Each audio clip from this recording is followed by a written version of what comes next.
और पिछले 11 वर्षों में भारत ने अपनी संस्कृति की रक्षा करने और उसे दुनिया के साथ साझा करने के लिए बड़े कदम उठाए हैं। प्राचीन मंदिरों का जीर्णोद्धार किया गया है, पवित्र स्थलों में सुधार किया गया है और पुरानी परंपराओं को फिर से जीवित किया गया है। देखते हैं पिछले 11 वर्षों में भारत की सांस्कृतिक यात्रा पर एक रिपोर्ट।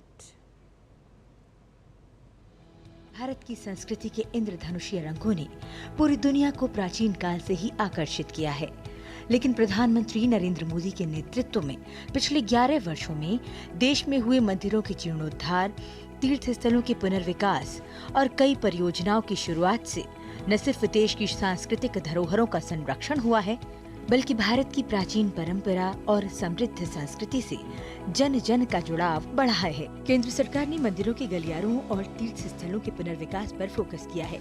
इसके तहत उत्तर प्रदेश में काशी विश्वनाथ कॉरिडोर, मध्य प्रदेश के उज्जैन में महाकाल लोक परियोजना और असम के मां कामाख्या मंदिर में बुनियादी ढांचे का विकास शामिल है।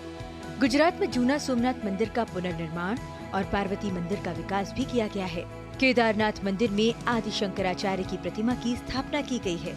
पीएम मोदी के कार्यकाल में ही अगस्त 2020 में अयोध्या में श्री राम मंदिर के लिए भूमि पूजन हुआ और भव्य मंदिर का उद्घाटन 22 जनवरी 2024 को किया गया।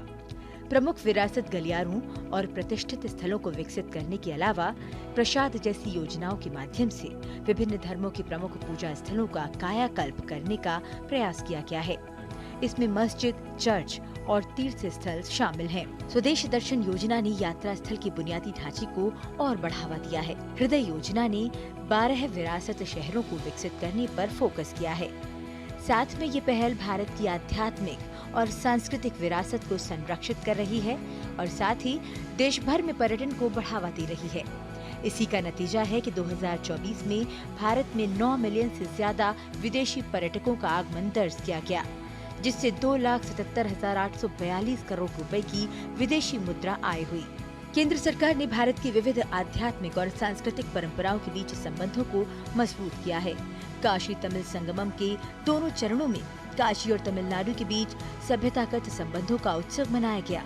महाकुंभ 2025 अब तक के सबसे बड़े आध्यात्मिक आयोजनों में से एक बन गया है। केवल एक महीने में 66 करोड़ से ज्यादा श्रद्धालु महाकुंभ में शामिल हुए, जो 45 दिनों में अपेक्षित 45 करोड़ को पार कर गया। भारत का योग शरीर, मन और आत्मा के सामंजस्य को बढ़ावा देने वाला एक वैश्विक आंदोलन बन गया है। 27 सितंबर 2014 को प्रधानमंत्री नरेंद्र मोदी ने संयुक्त राष्ट्र महासभा में 21 जून को अंतर्राष्ट्रीय योग दिवस के रूप में समर्पित करने का प्रस्ताव रखा। आज दुनिया के कई देशों में अंतर्राष्ट्रीय योग दिवस 2025 की विशेष तैयारियां चल रही हैं। ये योग की वैश्विक स्वीकार्यता को दिखा रही हैं। देश की संस्कृति को मोदी सरकार के 11 साल के कार्यकाल में नई ऊर्जा मिली है। देश के भूले बिसरे नायकों को याद किया गया है। आधुनिक तरीकों का इस्तेमाल कर प्राचीन ज्ञान को संरक्षित किया गया है। आध्यात्मिक सर्किट और आधुनिक तीर्थ सुविधाओं के माध्यम से भारत की सभ्यता, गौरवशाली इतिहास और समृद्ध संस्कृति की जानकारी जन जन तक पहुंचाई जा रही है। इन सभी प्रयासों ने भारत की भावना को गर्व के साथ दुनिया भर तक पहुंचाया है। Bureau report, DD news. और यहाँ लेते हैं एक और छोटा सा ब्रेक, जल्द हाजिर होते हैं। आप